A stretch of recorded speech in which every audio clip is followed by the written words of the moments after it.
Hey, bonjour, j'espère que vous allez bien. Très heureux de vous accueillir encore une fois avec cette émission pour votre information. Aujourd'hui, Jean-Jacques Lapierre viendra nous parler d'Alzheimer. Il y a une marche qui aura lieu très bientôt à la fin du mois de mai. Également, Sophia Yann-Antoineau, notre chroniqueuse, nous parlera de maisons ancestrales sur le territoire lavallois. Fanny Leblanc, qui est hygiéniste dentaire de formation, viendra nous parler justement des soins dentaires, réalité pandémique, qui a été difficile quand même. Aussi, Régent Hébert, ancien ministre péquiste de la Santé et l'auteur d'un livre du nom « Soigner les vieux ». Il sera parmi nous aussi. Monia Abadi, coach de vie, viendra nous partager également son savoir-faire. Nicolas Vincent Poirier viendra nous parler, évidemment, comme d'habitude, de cinéma. Nico, tu nous parles de quoi cette semaine? Les Gardiens de la Galaxie, volume 3. Très heureux de partager tout ça avec toi. Et tout d'abord, Isabelle Dominique-Cros, comment réduire son temps d'écran? Bonne émission.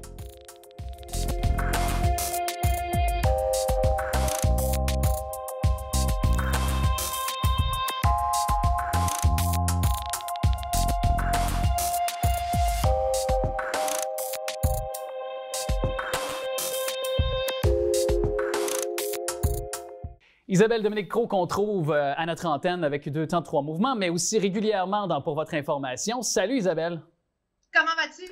Ça va très bien et je pense qu'avec le beau temps, la chaleur, que évidemment tous les Lavalloises et Lavallois ont connecté, je pense, ont adhéré depuis quelques temps, ça nous pousse peut-être à délaisser les écrans, mais incitatif supplémentaire que tu veux nous exposer aujourd'hui. Pour ceux qui en sont peut-être un peu trop accros, oui. Ce sujet qui est venu, est-ce que d'ailleurs c'est toi-même qui es trop accro? Est-ce que Fiston est très accro à la maison aux différents écrans?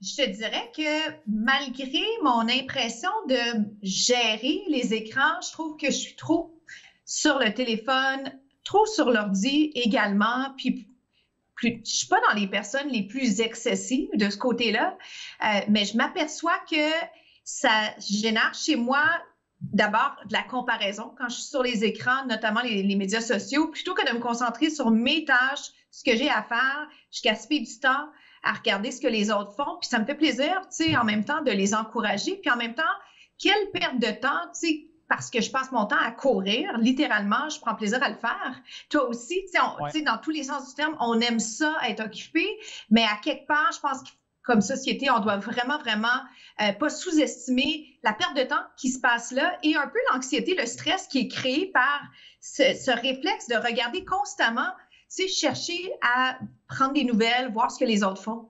Toi, oui, je l'avoue candidement, je suis beaucoup trop sur les écrans. De un, bon, je passe beaucoup de temps parce que c'est un outil de travail, mais dans mes heures de temps libre, je pourrais les occuper à faire autre chose, à peut-être même, pourquoi pas, finir des travaux, mais je le fais en procrastinant pas mal. Et je vois qu'il y a Tommy derrière, notre caméraman, qui acquiesce, qui a l'air ben gros d'accord avec ce que j'énonce. Puis je suis sûr que les gens font la même chose à la maison. Oui. La baisse de productivité, le stress, l'anxiété qu'on fait. Et c'est sournois. C'est vraiment sournois, là, cette anxiété-là. Puis sais-tu quoi? Je pense qu'on est tous très conscients de ça, puis on a peur un peu pour les plus jeunes.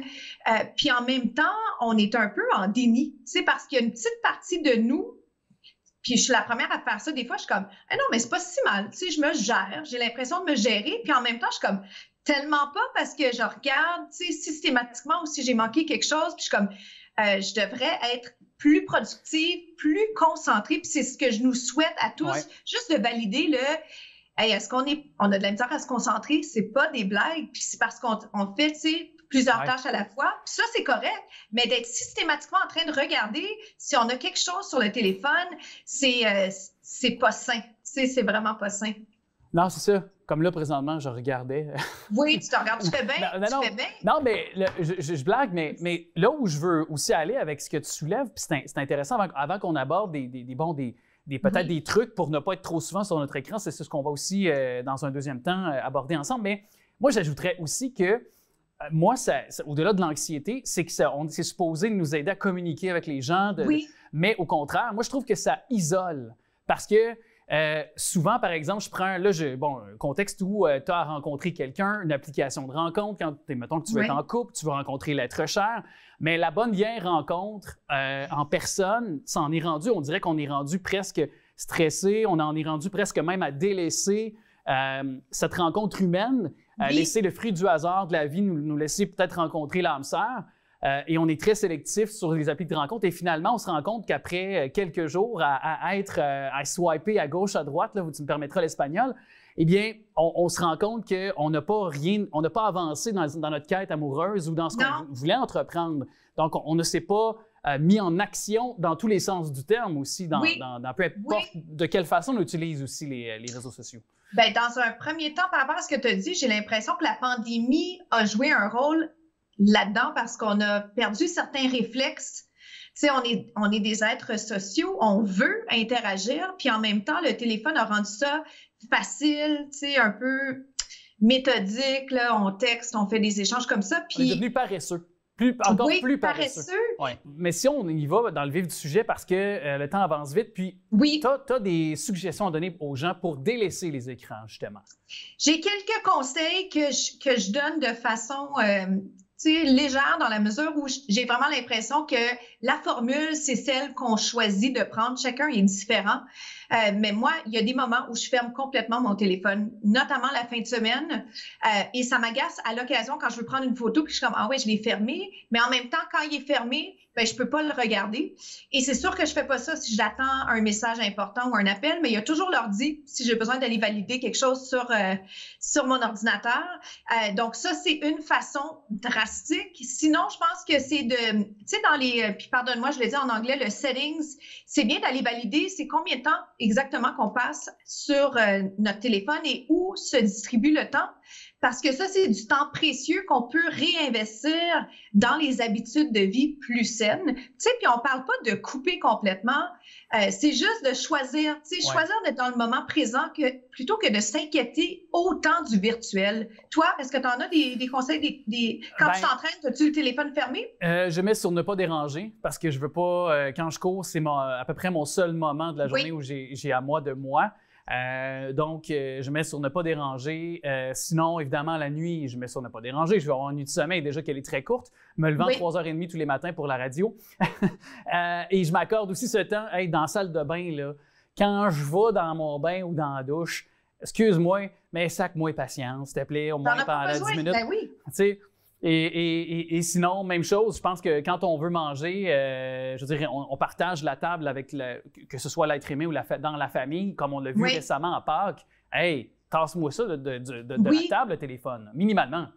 Oui, puis je pense qu'il faut pas avoir peur d'avoir l'air pas cool, tu sais, dans le hey, ça te dérange-tu? Puis c'est dur à dire, moi je suis la première à pas aimer le conflit puis à vouloir plaire, mais je pense que je vais me permettre de dire hey, ça te tente-tu, on essaie-tu comme 15 minutes pas de téléphone ou à moins que tu aies une urgence, on fait-tu comme on le met un peu plus loin ou on prend une photo maintenant comme si on n'a plus besoin de... Parce que l'autre affaire, c'est que c'est une excuse. Parce que c'est vrai, on l'utilise pour la musique, on l'utilise pour la caméra, on l'utilise pour toutes sortes d'affaires. Donc, il faut choisir nos moments où on est vraiment dans le présent. Isabelle, merci à toi. Merci beaucoup. Merci. Vous connaissez Jean-Jacques Lapierre parce que c'est un homme de médias, pendant 20 ans conseiller sur, évidemment, ici le territoire de Laval, mais aussi homme qui est impliqué depuis très longtemps, mais on va vous faire connaître une autre réalité de sa vie actuelle. Je suis très content de l'accueillir. Bonjour Jean-Jacques. C'est un grand plaisir. Merci d'être là. On se côtoie depuis de nombreuses années. C'est vrai. Mais je pense que c'est la première fois qu'on a l'occasion d'être interviewés ensemble. Exactement, c'est ça. Ben, moi aussi, très plaisir de vous recevoir à notre émission. Évidemment, c'est en lien avec cette 18e marche qui est au profit de la Société Alzheimer de Laval. C'est très bientôt, le 27 mai, au Centre de la Nature. On pourra préciser plus loin les détails, mais c'est parce que votre conjointe donc, est atteinte là, de l'Alzheimer. Oui. J'ai le goût de commencer avec ça, que vous nous partagiez une partie de votre vie à vous. Comment votre femme a reçu ce diagnostic-là? J'imagine il y a de cela quelques années. Au fait, c'est arrivé tranquillement. On s'est aperçu qu'il y avait probablement des troubles de mémoire, des troubles de comportement. Alors, c'est une maladie qui est dévastatrice, hein, au fait, et qui change complètement les fonctions du cerveau. Les personnes vont commencer à acheter des choses à l'excès, être excessif dans beaucoup de choses. Alors, on commence à percevoir qu'il y a des effets. Alors, on passe les examens, puis c'est un choc. C'est un choc qu'en fait, on voit venir. C'est connu. C'est connu, l'Alzheimer. Hein, un petit peu dans toutes les familles, on a une personne qui a l'Alzheimer. Alors, c'est connu. On commence à penser, oh, regardons ça. Alors, c'était vraiment ça. Oui. Et pour vous, pour votre femme, j'imagine, le choc a été terrible. Non. Parce que, au fait, les personnes qui sont atteintes, on ne leur dit pas qu'ils ont l'Alzheimer. On dit qu'ils ont des troubles cognitifs. Des problèmes cognitifs, on leur dit pas, ils n'aiment pas ça à entendre le mot Alzheimer. C'est un mot qui fait peur, un petit peu comme le cancer, ceux qui ont le cancer. Alors ça, on ne dit pas qu'ils ont le cancer, on dit qu'ils ont des troubles cognitifs. Oui. Alors, mais pour vous, par contre, quand on est un proche, quand on est, en plus, on voit sa conjointe qui malheureusement perd tranquillement ses facultés, pour vous, j'imagine, dans un quotidien, est-ce que c'est plus dur, presque, j'oserais dire, pour le proche aidant, parce qu'on voit dépérir la personne qu'on aime, la femme de notre vie, puis en même temps, on doit être là pour elle. Donc, est-ce que c'est presque plus dur pour le proche aidant que pour celle qui, malheureusement, perd la mémoire tranquillement? C'est ça. Dans mon cas, actuellement, c'est une présence continuelle. On ne peut pas la laisser seule. Alors, c'est sûr qu'au début, au moment donné, où on pouvait laisser, je pouvais aller faire une petite commission, revenir. Maintenant, non, c'est pas possible. Alors, ça demande une présence continuelle. Alors, il faut que tu te mettes dans l'idée de prévoir, de structurer toute ta vie, structurer ton entourage, tu sais, tout le monde. Parce qu'au fait, il faut prévoir tous ceux qui l'entourent. C'est un changement aussi. Si la personne, si elle parle à quelqu'un, puis elle pose 10 fois la même question, la personne, je te l'ai dit tout à l'heure, tu sais, non. Alors, les gens sont avertis, il faut avertir l'entourage, à un moment donné, il ne faut pas être gêné de le dire. Il ne faut pas être gêné. C'est une maladie qui n'est pas honteuse, quand même, ça arrive, tout ça. De plus en plus, il va en avoir. Parce que, au fait, pourquoi il y a plus d'Alzheimer? Auparavant, l'espérance de vie, dans 1950, était de 50 ans. Aujourd'hui, l'espérance de vie est rendue à 86 ans. En 86 ans pour les femmes, puis 82 ans pour les hommes. Alors, il y a des maladies qui se sont développées qu'on n'avait pas avant ça. Les gens mouraient avant. Alors, ça s'est développé. Alors, c'est la maladie. Ouais. Par contre, quand on voit ça aussi, je reviens un petit peu avec vous de votre témoignage personnel parce que lorsqu'on va justement toujours, en parlant de votre conjointe, tranquillement, on a un petit peu un deuil à faire tranquillement parce que j'imagine qu'à un moment donné, on anticipe le fait qu'on devra la placer, qu'on ne pourra plus s'en occuper. Est-ce que pour vous, ça, c'est déjà, vous y avez déjà réfléchi, puis déjà, vous voyez ce jour-là arriver? Il faut le prévoir. Souvent, les gens ne le prévoient pas, mais on commence à prévoir. J'ai la chance d'avoir une famille qui est très proche, et puis on commence à prévoir. Ma fille est infirmière, alors ça m'aide beaucoup. Alors, on commence à prévoir un petit peu, à anticiper le moment, en quel moment qu'on pourrait faire ça. Tant que inconsciemment, pour chaque famille, tant que la personne te reconnaît, qu'elle connaît ses dieux, tu ne peux pas le faire. Tu ne peux pas le faire. Il y en a aussi le nom qui le font, moi, je ne suis pas d'accord. Alors, tant que la personne te reconnaît, c'est un devoir, un honneur de le faire, d'aider la personne, de l'assister, puis de donner le meilleur temps possible, parce qu'ils ont tous chacun les petits caprices. Il y a des choses qui sont drôles, il y a des choses qui sont tristes, mais d'autres choses qui sont drôles. Par exemple, lorsqu'il arrive à quelqu'un, puis encore cette semaine, une personne qu'elle connaissait, elle ne la reconnaît pas. Tu vois? Bon.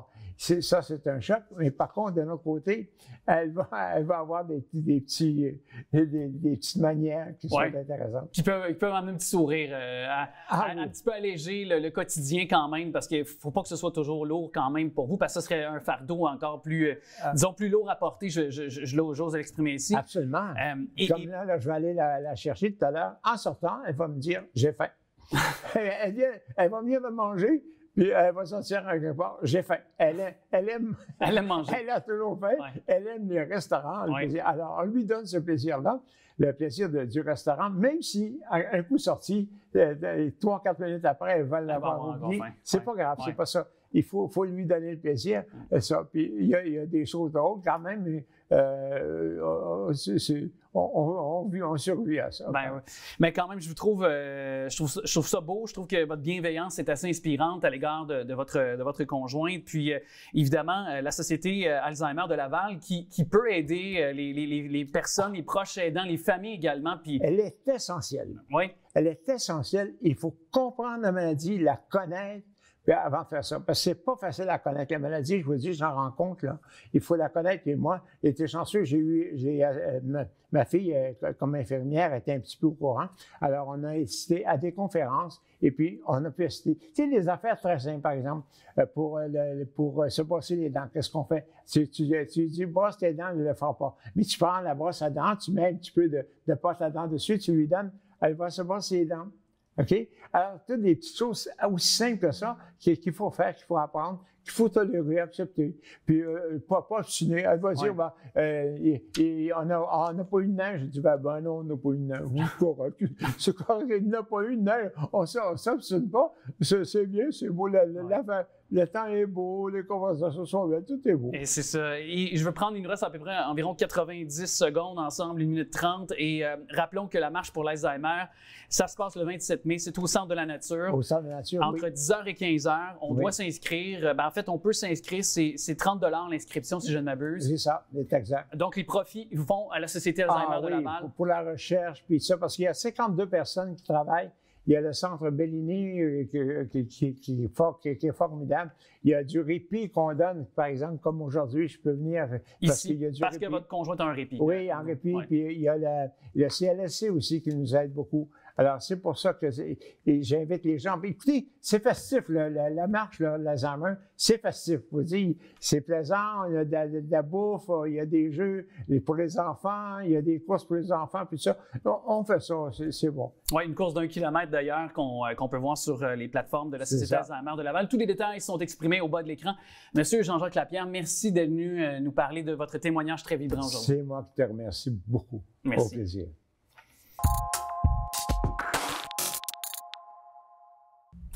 Les effets de la pandémie se font sentir, on le voit déjà, mais ça ne pourrait être que la pointe de l'iceberg sur plusieurs fronts, dont dans le domaine de la santé, notamment les soins dentaires. Les professionnels de la santé de ce domaine s'entendent pour dire qu'on doit continuer à faire de la prévention et de front. Et pour nous en parler d'ailleurs, elle qui a lancé sa propre entreprise, votre hygiéniste dentaire, ça se passait en 2017. Et je pense que ça prend toute son importance d'en parler ces temps-ci. Et je suis très content de l'accueillir chez nous. Stéphanie Leblanc, salut. Bonjour. Bonjour. Merci d'être avec nous. Je le disais, c'est réel, hein, les effets se font sentir. Est-ce qu'on ne voit que la pointe de l'iceberg actuellement des effets de la pandémie? Bien, en fait, c'est peut-être pas nécessairement des effets directs, mais il y a eu beaucoup de dommages collatéraux qu'on pourrait appeler de cette pandémie-là. Je prends par exemple le fait que les cliniques dentaires ont été fermées complètement entre mars et juin 2020. Donc, ce qui a eu pour effet des reports au niveau des rendez-vous, des gens qui avaient besoin de suivi plus serré, ça a dû être reporté. Ensuite de ça, on était plus à la maison, en confinement, plus près du garde-manger, tendance, autant adultes qu'enfants, tendance à grignoter plus souvent. Donc, ça peut avoir eu un effet aussi. Il y a des gens qui avaient tout simplement peur de se présenter en cabinet dentaire parce qu'on ne se le cachera pas, on est dans un milieu de bactéries, on travaille dans les voies respiratoires et on fait des aérosols dans notre domaine. Donc, il y a peut-être des gens qui ont hésité à aller consulter le dentiste. Puis je pense aussi une réalité, le fait que veut pas, c'est pas tout le monde qui a des assurances, ça coûte un certain montant aller dans des cabinets de dentistes. Ouais. On est dans un contexte inflationniste. Parfois, quand on a le choix entre aller se faire soigner les dents ou de manger, juste les besoins primaires qu'on a besoin de se vêtir, de se loger. Pour certaines familles, ça devient encore plus un fardeau de pouvoir joindre les deux bouts. Alors, c'est une réalité, ça aussi. Oui, tout à fait. Puis je vous dirais, même avant la pandémie, la bouche a toujours été vue comme si c'était un système à part. Les gens l'oublient souvent. Par contre, c'est la porte d'entrée sur notre corps. Hein. Il y a beaucoup d'effets, de maladies systémiques qui peuvent avoir un lien avec la santé bucco-dentaire. Puis ça, on l'oublie souvent. Ça nous a pas nécessairement toujours été enseigné comme quoi c'était important de prendre soin de notre santé bucco-dentaire. Ça tend à changer avec le temps. On le voit, les gens conservent leurs dents beaucoup plus longtemps qu'il y a plusieurs années. Par contre, c'est ça, c'est pas encore ultimement aussi prioritaire pour les gens que le reste de la santé. Par contre, je vous dirais que maintenant, avec les nouveaux programmes du gouvernement, là, les nouveaux montants qui allouent pour les soins dentaires pour les enfants, entre autres, ça va probablement aider aussi à ces gens-là à consulter. Et je pense que l'importance de justement d'avoir une bouche saine, de prendre soin de notre bouche et nos dents, parce que je lisais on peut développer des maladies cardiovasculaires, comme je pense AVC, endocardite, hypertension, des problèmes d'infarctus également. Le diabète. Oui, la maladie parodontale, la maladie de gencive peut initier le diabète. Et le diabète, lui, ce qu'il fait, c'est qu'il entretient la maladie de gencive. Les gens qui font du diabète ont beaucoup plus de difficultés à se débarrasser des bactéries. Donc, ça entretient la maladie. On tombe dans un cercle vicieux, là, autrement. Quand même. Et aussi, tu sais, vous avec notamment votre réalité, c'est que aussi, je pense que la clientèle est très, très large. Là. Je veux dire, les besoins, autant les enfants, les femmes enceintes. Oui. Il y a un gros manque au niveau des connaissances de la population et malheureusement, en bureau privé, on n'a pas toujours le temps de faire tous ces enseignements-là. C'est la raison pourquoi moi, j'ai décidé de démarrer mon entreprise dans ce domaine pour aller faire de l'éducation, de la prévention. Je l'ai toujours dit à mes patients, c'est ce qui est primordial finalement. C'est pas ce que le patient fait, c'est pas ce que l'hygiéniste dentaire fait une fois tous les 6 mois, une fois par année qui fait toute la différence. C'est vraiment ce que le patient fait au quotidien. Oui. Et ça prend quelqu'un pour lui enseigner. C'est ça. Donc on parlait peut-être d'un nettoyage une fois, 2 fois par année. Moi je vais 2 fois par année. Là, il y a des gens qui ont besoin plus fréquemment aussi. Oui, aussi. Ouais. D'ailleurs, vous avez parlé d'éducation. Vous avez de façon concrète, vous donnez des ateliers dans des écoles, dans des CPE, je pense, garderies. Oui. Ça ressemble à quoi? Parce qu'on a quelques ici, là, quelques cas concrets, là, finalement, exemples concrets qu'on peut donner aux gens. Là. Donc, depuis 2012, j'ai commencé à faire des ateliers. Au départ, c'était même bénévolement. Donc, dans les milieux de garde, milieux scolaires, on a une animation avec un gros livre géant. Ici, je vais le tenir. Oui. Et une marionnette aussi avec laquelle on fait une démonstration et une pratique du brossage. Donc, dans l'histoire de Dentine au pays des dents, dont je suis l'auteur aussi également, on va parler vraiment là, de tous les sujets là, qui peuvent rejoindre là, les enfants. Donc, la chute des dents de bébé, l'éruption des dents d'adultes, les bactéries, la carie, l'alimentation, brossage soit dentaire, la visite en cabinet aussi. On fait un jeu pour familiariser les enfants avec cet environnement-là.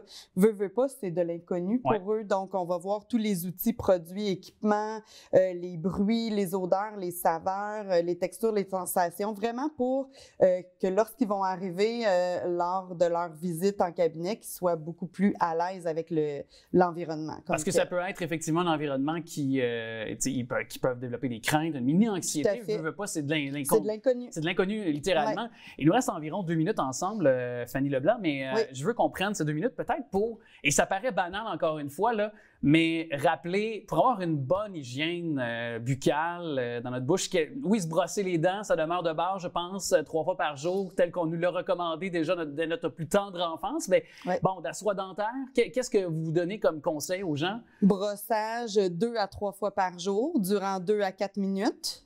Soie dentaire 1 fois par jour. Chez certains patients, on peut avoir tendance à recommander aussi un rince-bouche également, ou d'autres petits produits tels des petites brossettes qu'on peut utiliser entre les dents. Les appareils comme le Waterpik peuvent aider aussi pour certaines personnes. Mais là, on tombe dans les conseils vraiment plus spécifiques. Ce qu'il faut savoir, c'est que tous les produits dentaires ne sont pas faits pour tout le monde. C'est pas pour rien qu'à la pharmacie, il y a toute une allée de produits dentaires. Et de type de brosse à dents. Exactement. Ça, c'est vraiment votre hygiéniste dentaire qui peut vous le dire en réalisant là, son dépistage. C'est quoi les meilleurs outils là, pour votre condition à vous. Et ça va paraître une question peut-être un peu niaiseuse, mais je me permets de la poser quand même. Il y a ces brosses à dents parfois qui sont électriques, des brosses à dents qui sont pures. On a toujours des petits concepts, des arguments de vente pour nous dire celui-là, ou même pour les dentifrices, carie, il y a plusieurs types. Là. Est-ce qu'il ne faut pas se laisser happer par ça en tant que consommateur? C'est des arguments de vente, tout simplement? On ne se cachera pas qu'il y a beaucoup de marketing dans tout ça.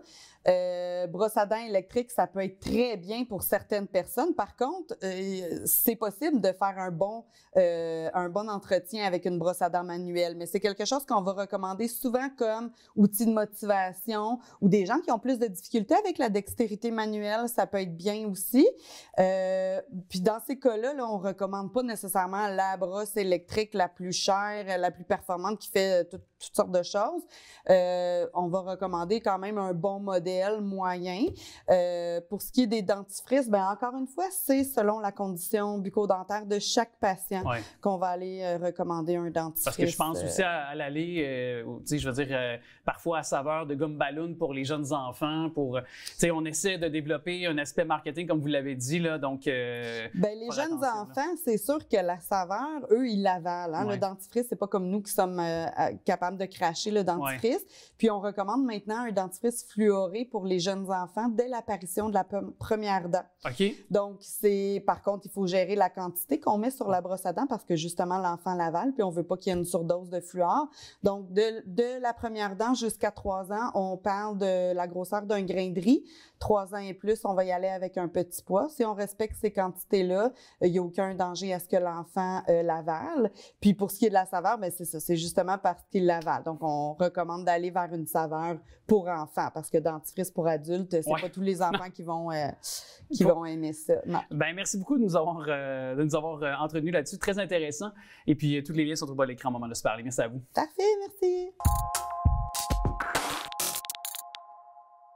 Il a été ministre de la Santé sous le gouvernement de Pauline Marois. Il est docteur, bien sûr, depuis de nombreuses années, mais auteur également, dont son nouveau livre « Soigner les vieux ». Très content d'accueillir docteur Régent Hébert qui est avec nous. Bonjour, M. Hébert.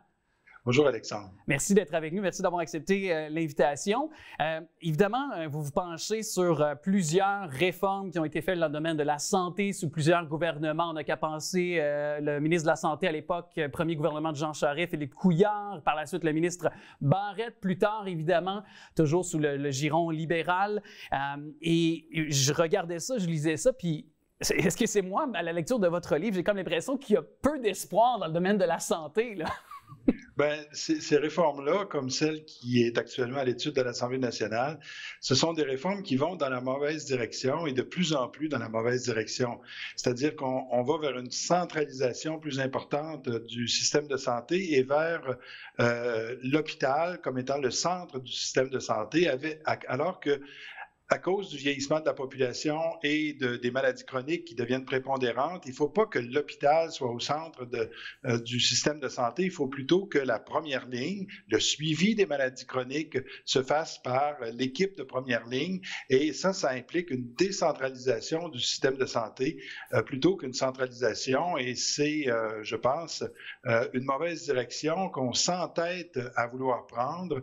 Et ce sont des réformes qui n'ont pas été précédées par des périodes de réflexion, d'analyse en profondeur des problèmes de notre système de santé, d'une consultation de la population, et on voit ce que ça donne. Ça ne donne pas les résultats escomptés, puis on continue dans cette même direction-là, qui est un peu le mythe du privé, c'est-à-dire que lorsque on a une centralisation d'une organisation, d'une entreprise dans le privé, on améliore son efficacité et surtout son efficience, sa rentabilité, mais c'est pas vrai dans le système de santé ni dans le système d'éducation d'ailleurs, et ça a été bien démontré par plusieurs études au niveau international.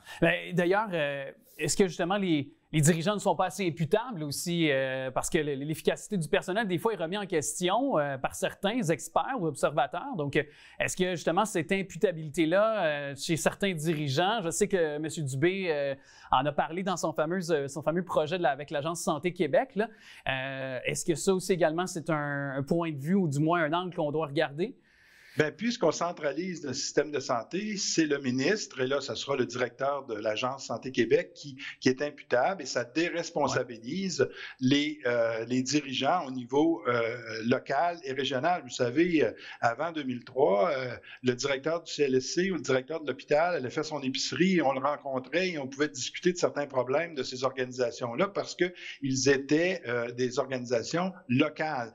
Cette imputabilité directe des citoyens a disparu, d'autant plus qu'on ne retrouve plus de citoyens sur les conseils d'administration. Toute cette implication citoyenne-là a complètement été évacuée par les réformes successives depuis 2003. Oui. Vous en parlez quand même parce que Puis on s'en rend compte, je pense, si on suit le moindrement l'actualité aussi pour le commun des mortels qui nous écoute actuellement, mais si évidemment on lit votre livre, on le comprend encore mieux, c'est qu'il y a un grand rôle de la politique dans la prise de décision là, dans le domaine de la santé, là, de ce qu'on se rend compte aussi, là.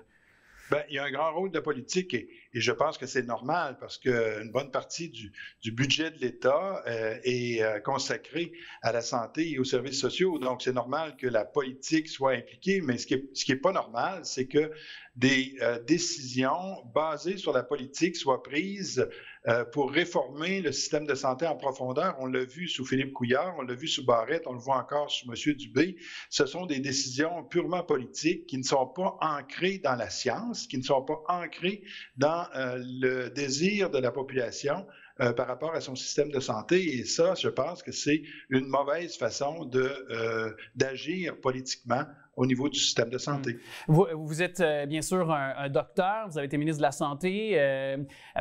Couillard, bon, on le sait, est un docteur à la base, de même que M. Barrette. Ça va peut-être paraître banal, mais évidemment, M. Dubé est issu du monde des affaires, n'est pas nécessairement du monde... Est-ce qu'on doit absolument être un docteur pour être un bon ministre de la Santé ou... Non, je ne crois pas. Vous savez, Thérèse Lavoie-Roux, Pauline Marois étaient des travailleurs sociaux. Alors, c'est pas un gage de succès d'être un médecin, mais c'est pas non plus un obstacle. Ça devrait pas être un obstacle. Je pense qu'il faut connaître le système de santé pour être capable de le comprendre en profondeur, surtout dans ses grandes orientations. Peut-être pas dans sa gestion quotidienne, parce que c'est pas le rôle d'un ministre de gérer quotidiennement le système de santé, mais dans les grandes orientations, je pense que ça aide d'être issu du milieu de la santé et des services sociaux. C'est pas une condition absolument nécessaire.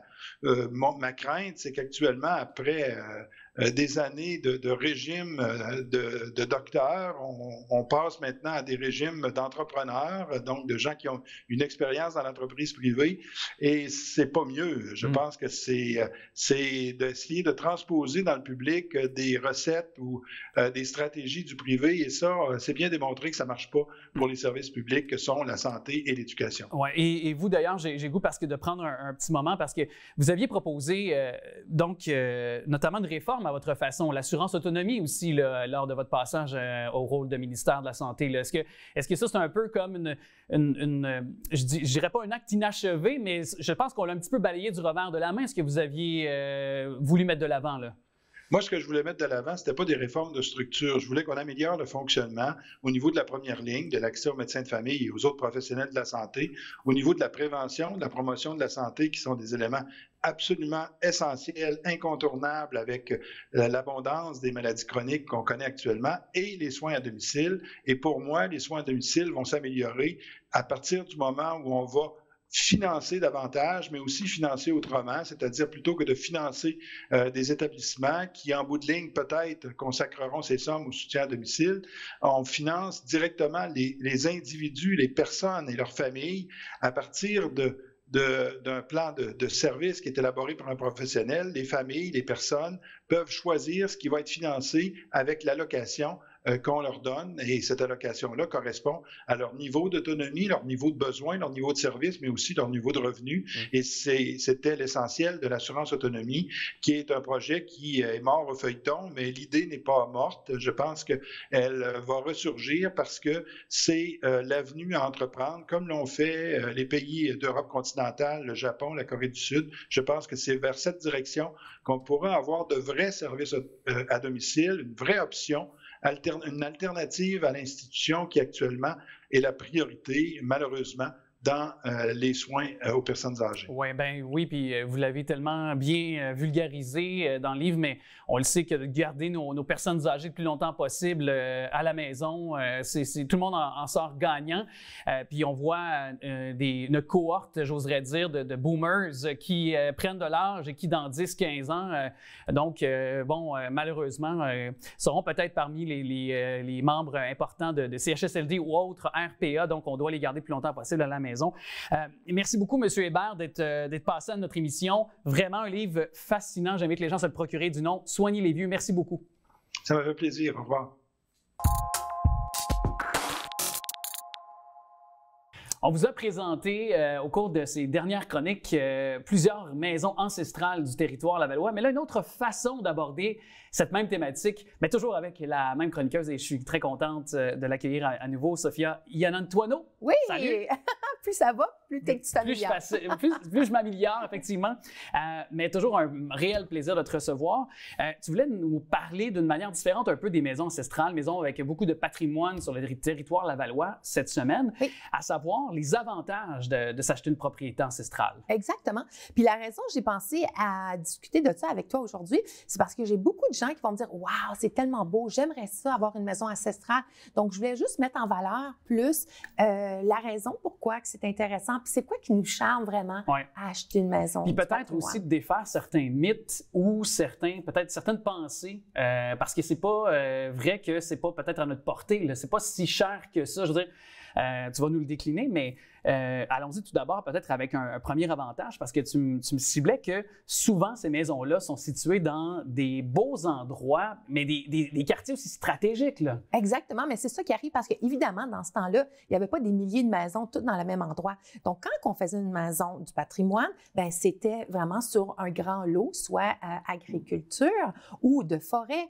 Donc, c'était intéressant de se placer là, puis il y avait une raison pourquoi ils se plaçaient là. Souvent, c'était à côté de les rivières, souvent, c'était à côté de l'église, de l'école, du supermarché.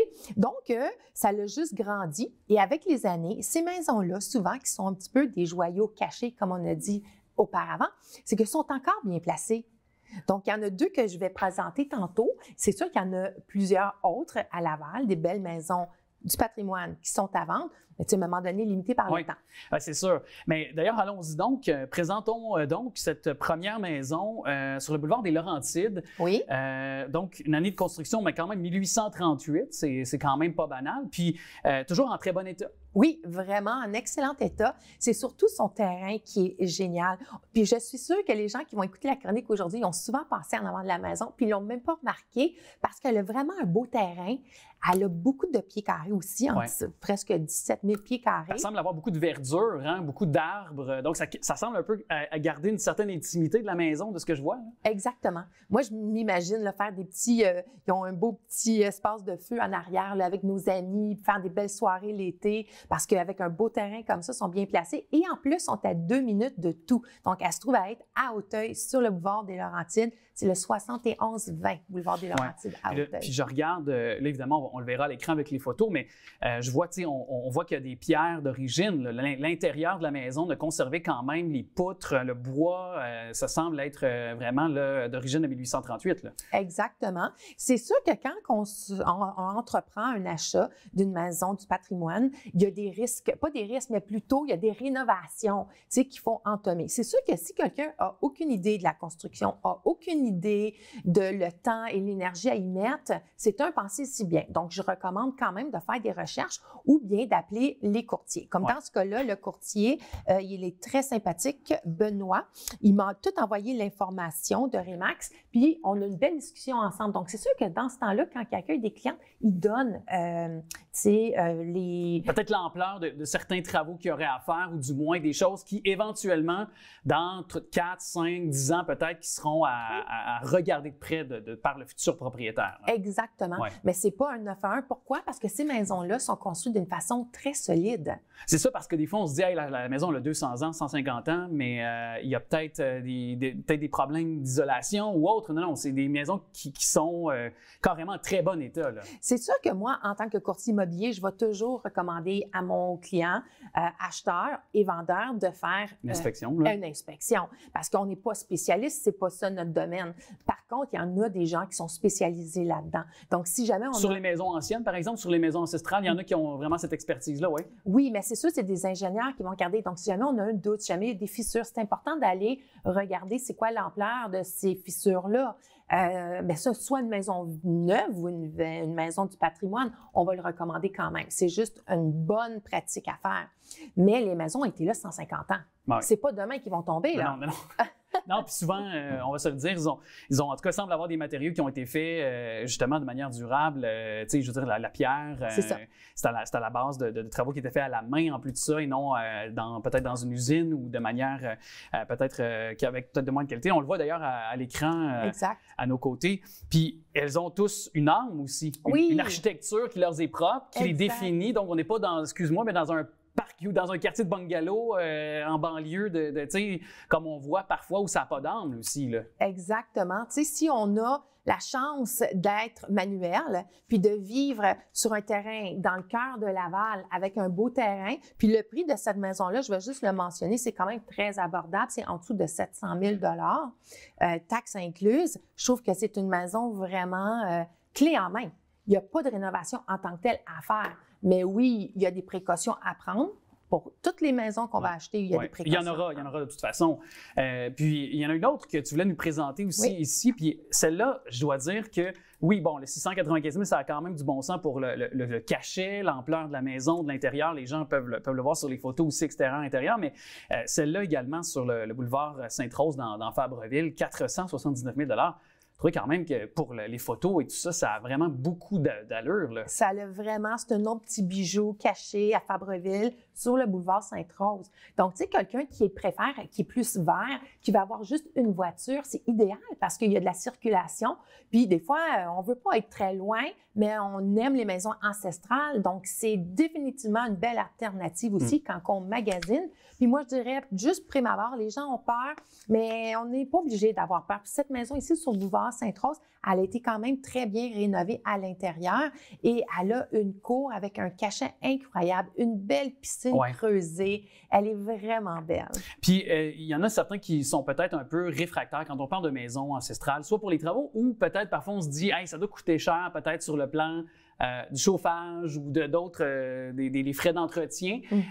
Mais, je veux dire, c'est peut-être toi qui es habitué justement de voir ces maisons-là. As-tu un message à dire peut-être à ceux qui auraient peut-être un petit côté là, peut-être moins heureux peut-être de vouloir mettre la main sur ce genre de maison-là? Bien, c'est sûr que comme toutes les maisons qu'on va acheter, il faut toujours regarder toute la documentation. Donc, c'est sûr qu'on va demander au propriétaire de regarder les factures de hydro, regarder définitivement s'il y a une pré-inspection qui a été faite. Il faut juste s'informer finalement. C'est sûr qu'au niveau des maisons du patrimoine, des fois, qu'est-ce qui va être un petit peu plus salé, ça va être la facture de l'assurance. Parce que si demain matin, quelque chose arriverait à la maison, puis il faut la reconstruire, ça vient nous démonter la valeur et le prix. La valeur serait très haute parce qu'aujourd'hui, faire un mur de pierre, ça coûte, c'est très dispendieux. Tandis que dans ces années-là, c'est ça que les gens utilisaient. Donc, la facture la plus salée, ça va être au niveau des assurances. Ça sera surveillé, mais merci beaucoup d'être venu nous en parler encore une fois, puis on se dit à très bientôt. Très content d'accueillir Mounia Abadi, qui est coach de vie, mais aussi qui est praticienne en Theta Healing. Oh, qu'est-ce que c'est? On vérifie maintenant. Salut! Salut! Comment ça va? Ça va bien, toi? Bien, super. Tu es coach de vie. Qu'est-ce qui t'a amené tout d'abord à devenir coach de vie? Je vais retourner un petit peu en arrière, je vais te raconter mon histoire. Avec plaisir. J'ai été à l'université en criminologie. J'ai fait une année et j'ai réalisé que c'était pas fait pour moi. Pourquoi? Parce que j'avais pas le côté émotionnel qui était développé. Donc, j'étais plus froid, comme cérébral? Non, j'étais trop sensible. OK. Donc, j'ai décidé que c'était pas la voie pour moi à l'âge de 20 ans. Alors, j'ai décidé de m'en aller en relations industrielles. Je me suis dit, on va rester dans les relations humaines, mais plus corporatif. Donc, j'ai travaillé pour la Banque Laurentienne en assurance collective et en régime de retraite, puis par la suite en invalidité. Mais il y avait quelque chose qui manquait. Fait que j'ai décidé de sortir de ce monde-là. Je me suis occupée de ma famille. Et à un moment donné encore, il y avait l'appel qui me disait, il y a quelque chose de plus. Et il y avait un moment donné où est-ce que je vivais certains défis personnels. Et ma cousine m'a référée à une coach de vie. Et puis, en parlant à cette coach de vie-là, elle m'a donné 2 options. Elle m'a donné l'option de travailler avec moi ou l'option de suivre une certification pour devenir coach de vie. Parce qu'elle voyait en toi le potentiel de devenir coach de vie, littéralement. Oui, exactement. Ah, oui. Et j'en ai parlé à ma sœur parce que moi, je ne comprenais pas. Puis ma sœur m'a dit, ben oui. Ben, je dis, pourquoi tu dis ça? Elle dit, ben parce que tu poses toujours des questions qui font penser à l'autre question, qui font penser à nous amener au développement. Et voilà. Donc, absolument. Et qu'est-ce qu'un coach de vie? Pour les gens qui nous écoutent actuellement, là, qui nous regardent. Un coach de vie, c'est une personne qui va aider à trouver le blocage, les patterns, les remises en question, le désir de changer, le pourquoi du comment. Et ce qu'un coach de vie va faire, il est outillé à, dans le fond, trouver les raisons pour lesquelles, je vous dirais, la personne reste dans un statu quo. S'il y avait un mot que j'utiliserais pour exprimer c'est quoi un coach, c'est quelqu'un qui est facilitateur du changement. Le changement vient de la personne. C'est pas le coach qui fait. C'est vraiment la personne qui va faire les étapes pour sortir d'une situation ou aller atteindre un objectif. Donc, le coach, ce qu'il fait, c'est qu'il va accompagner la personne, puis il va l'aider à sensibiliser puis à trouver des réponses à des questions qui mijotent à l'intérieur depuis longtemps, souvent. Le coach de vie, donc, donne un peu les clés. Et par la suite, c'est à la personne de déverrouiller, si je peux dire, la porte Tout à fait. Vers un passage nouveau ou vers une direction nouvelle, finalement. Exactement. Si je peux résumer de façon un peu concrète.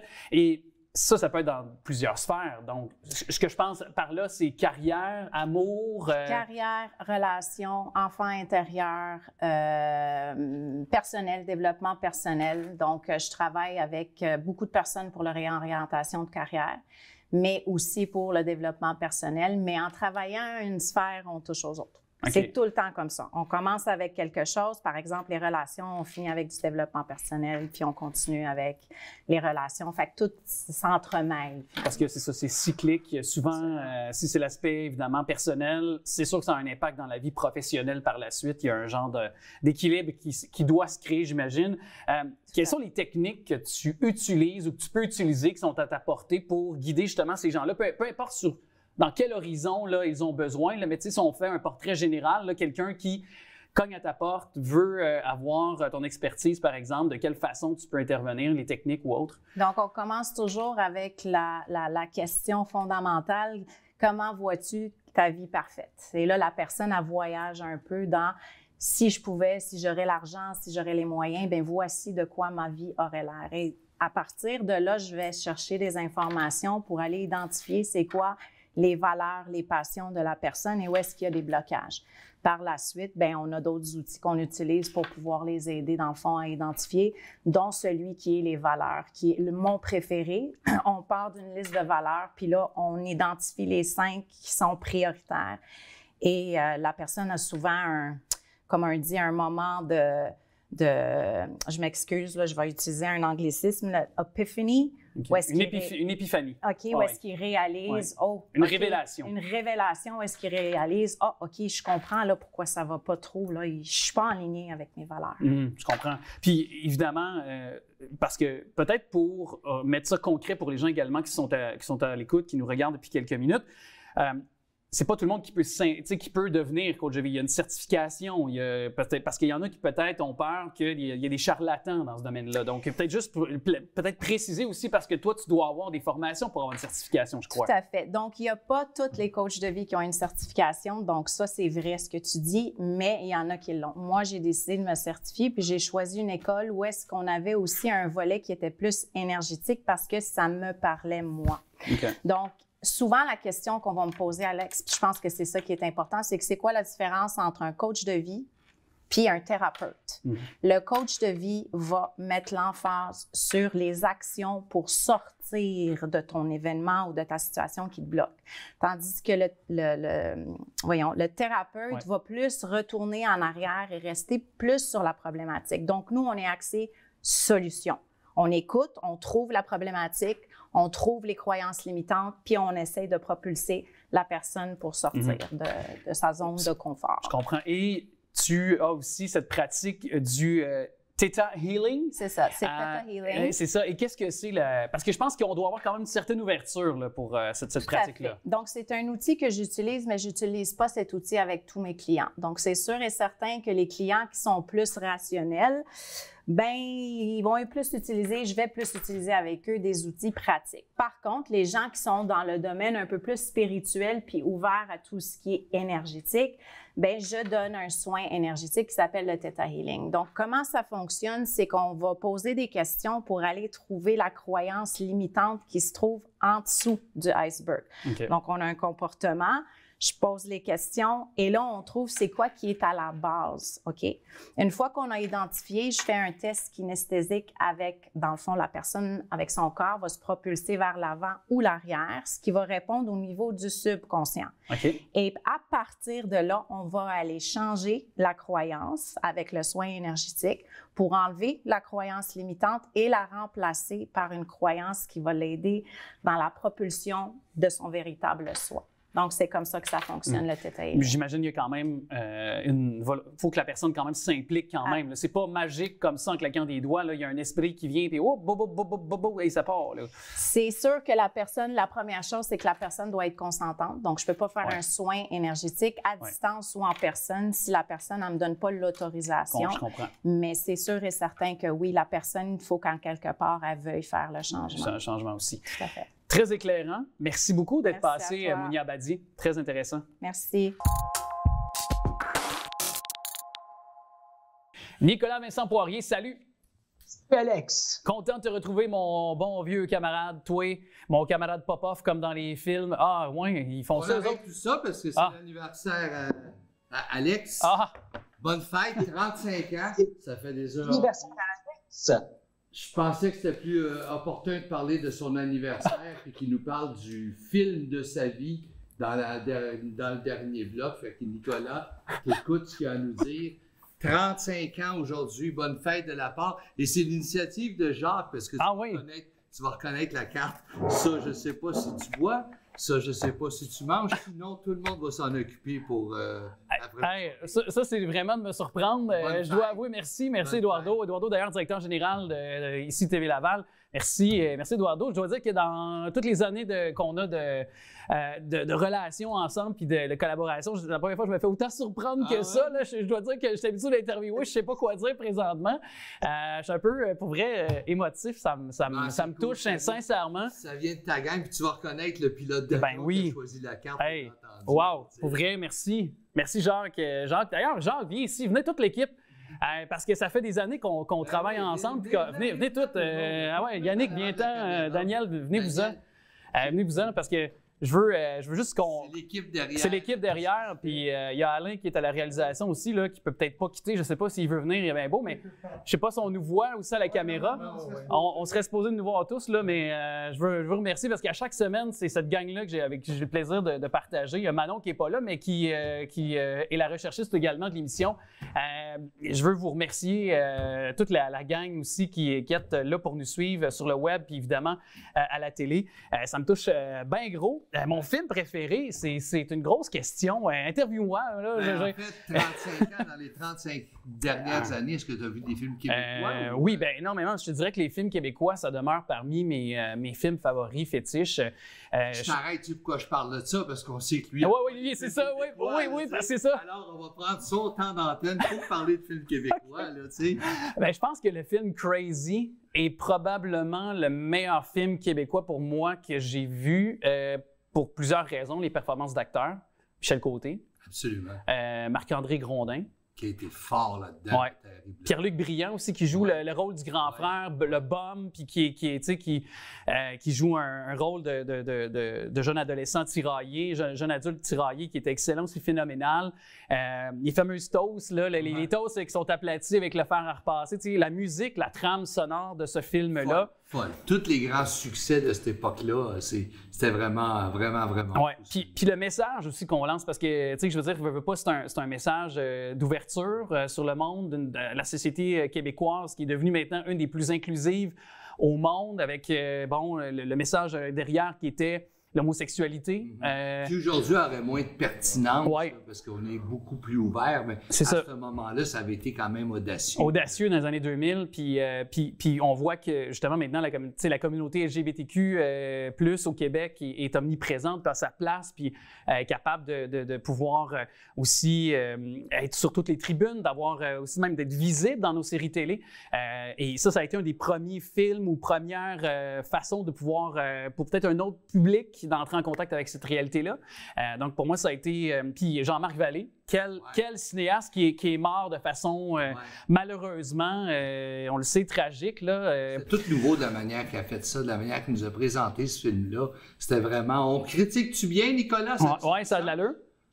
Très bien ça, mais est-ce que c'est une chronique présentement ou la chronique n'a pas encore commencé? Parce que je vois rien, j'ai aucune idée, je vais juste entendre. On fête la fête d'Alex, mais on termine ça là, et puis là, je vous laisse travailler comme il se doit.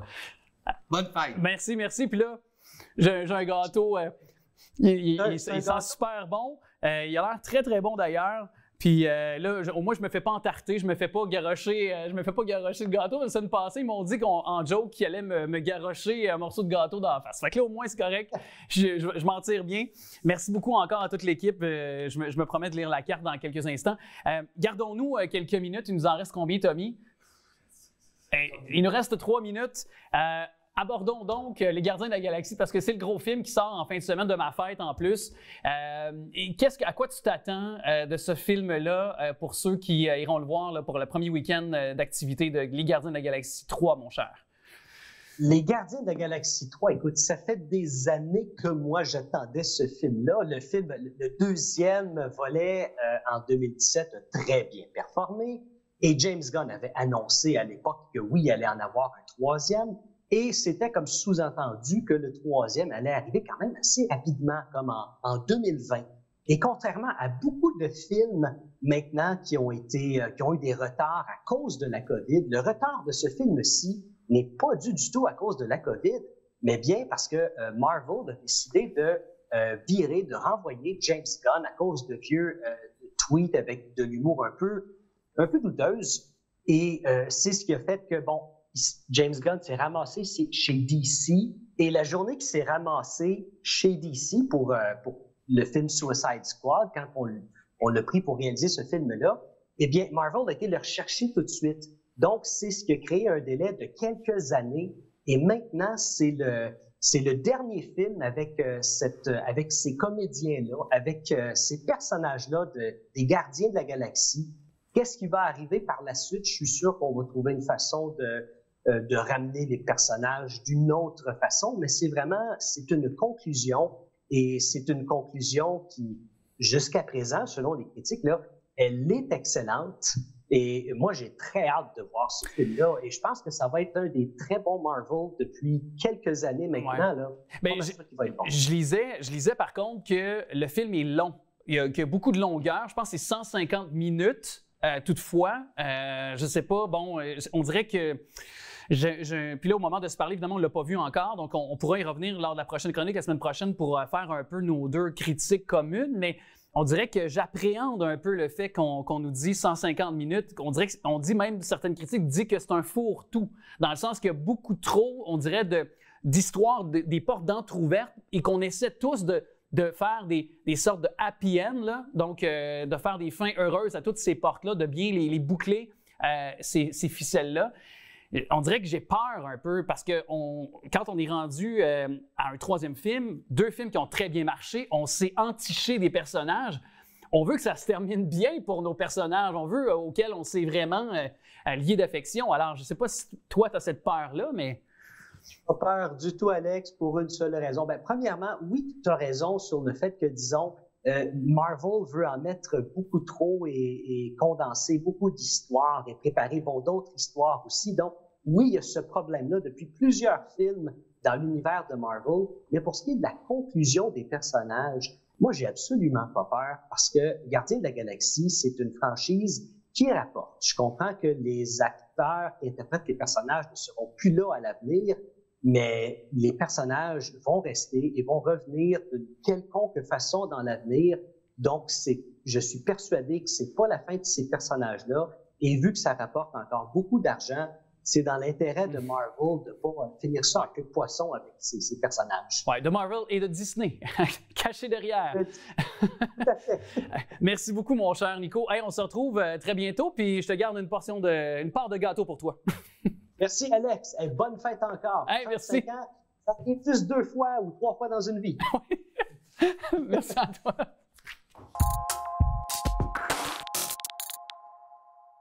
Je vous remercie d'avoir été là, d'avoir été d'ailleurs des témoins de mon anniversaire. Vous pouvez d'ailleurs nous envoyer vos vœux d'anniversaire à mon nom, pour moi, sur notre page Facebook. Suivre évidemment toutes nos émissions sur le portail YouTube et sur le tvrl.ca. Je vous aussi remets en perspective que dimanche 9h30, on joue à tous les dimanches ensemble au bingo et c'est avec cette semaine 4 000 $ en lot total et 2 500 $ pour la carte pleine.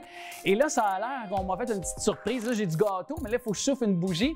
Eh oui, Alex, c'est ça. Regarde, il faut que tu souffles ta bougie de fête pour tes 35 ans, Alex. Ben là, c'est capable de le faire. Je vais essayer de faire ça. Tu vas-tu m'aider? Oui, on va le faire à 2, comme ça va bien marcher. Ah, OK. 3, 2, 1. Hey, yes! Bravo, Alex, tu l'as eu! J'ai fait un vœu! Ah oui, parfait! Puis mon vœu, c'est évidemment de te revoir la semaine prochaine avec nous autres et de revoir tous les gens qui sont à l'écoute. À bientôt!